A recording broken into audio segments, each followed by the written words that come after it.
They shot like 80% in the second quarter. But it seemed like you guys were trying to get to closeouts. So is this just a night where they were hot? Yeah, I mean, they made shots. Give them credit. And they have guys who, out their career, have been professional shooters. Bogdanovich, Burks, Gallo, like those guys make shots. And they were tough ones. There was a fadeaway in the corner that was extremely difficult. Bogdanovich hit a couple like highly contested. So give them credit. They made shots tonight. Jarrett was able to fight through that illness, so you actually got to play your guys for the first time in a long time. How did you think it looked? I thought it was good. Again, it's going to take us some time just because of how the rotation has to be kind of jumbled when you've got starters on, limited minutes, especially that number 20 to 24. So guys are kind of in and out and trying to find their rhythm. So it'll take us some time. But again, I thought they guys tried to do what we asked them to do. And we're going to be good. Once we get an opportunity to kind of just let it all settle in, we'll figure each other out, and we won't have those ups and downs that we had tonight. Yeah. Coach, 20 points in the fourth quarter from Donovan, obviously 45 points overall, but it's Donovan. Can you expound on what he's meant to this organization?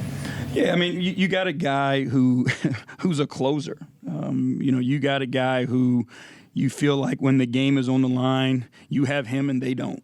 And that's going to give you an opportunity to win. And we've seen it before, but every time you watch it, you marvel at it because of his ability to do it in the big moments and when it was needed.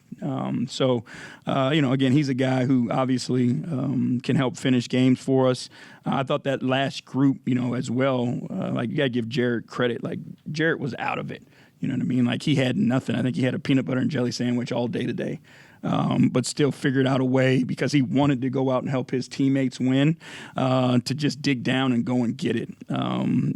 Isaac, we can't talk enough about him. Vert, Max, those guys, they just did a phenomenal game, phenomenal job of closing down that game for us. Yep. And they were all right down with J.B. What did you make of Darius's first game back? I'm sure there's probably the excitement and the jitters, of course, but he played pretty well in those 20-ish minutes, I'd say. Yeah, I mean, he showed, particularly offensively, how easy the game can be for him, and how many different ways that he can beat you. So I thought, he was aggressive. I thought he was, he looked quick. He was attacking the basket, mixed his game up, tried to get, as many threes as he could. He got 6 in 20 minutes, which I think is a good start for him. So I thought he was really good. And Evan had mentioned this morning, but obviously he and Darius both were staying in shape while they were recovering, but Evan said it just doesn't compare to the actual in-game moments. Do you think it'll take long for them to kind of just get back in the swing of things like that, so not maybe as winded or gassed down the stretch? Yeah, I mean they will, because these guys are elite athletes. But again, you got Evan, who was out for 6 weeks with a knee injury, so obviously you're limited in how much running and up and down you can do. Darius, the same thing, because how they wanted to keep his jaw solid, couldn't run, couldn't lift weights. There were so many things those guys were unable to do, that it's going to take a little bit of time. And again, you take that time off and you're playing against the best players on the planet. The game is fast. You know what I mean? So not only are you trying to figure out where the hell you are, but now you got to worry about the other team. So, again, they're really good. The conditioning piece will come, but, the speed of the game is going to come. It's just things that they've just got to work through. Back row, sit. Sapphire, WOVU 95.9 FM. First, congratulations on the victory. Given that this is your new baseline, you have your full complement of starters back, what did you see tonight that you can even start to build on tomorrow night, Coach?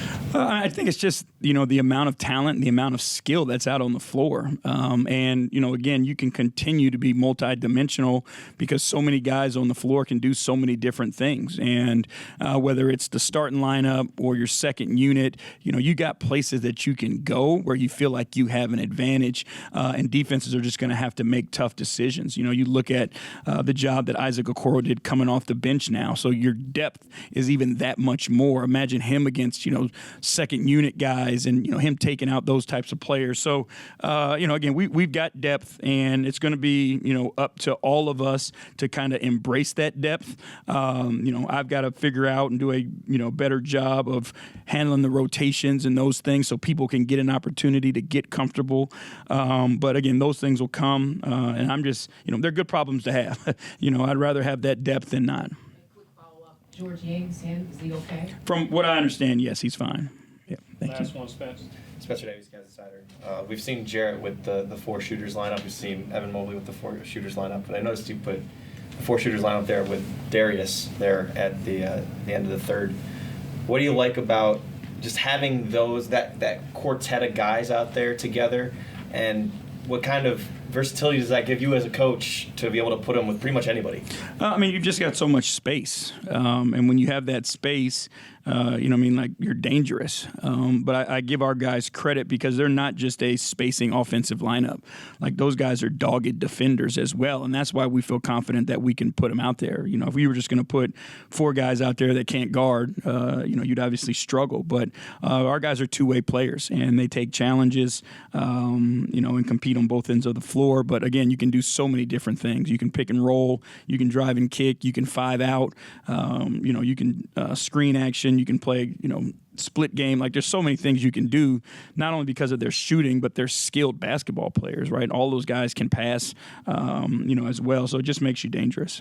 There's a lot to talk about with Isaac on the defensive end and whatever his offensive improvements are, but we rarely talk about his screening game. Up top, how valuable is that to your team, just to be able to create those switches and to honestly just create separation for his teammates? Yeah, I think that's part of, how his game has evolved in a way that, we're able to use him depending on matchups and who they decide to put on him. We've seen, teams put, a lesser defender on him. So now if he gets involved in the action, that brings that guy into it. Now that guy has a tough assignment. We've seen teams put 5 men on him. So now we bring him into the action. That puts the 5 in the action. And now, we get an opportunity to attack and play through there. So, he just continues to get better. But what, again, I appreciate about Isaac so much is, like, never once has he focused on his individual improvement for the sake of himself. Everything that he's done and worked on is to help the team become a better team. And that, to me, you can't just say enough about a guy like that. And again, I'll say it again, we're extremely fortunate to have Isaac Okoro with us.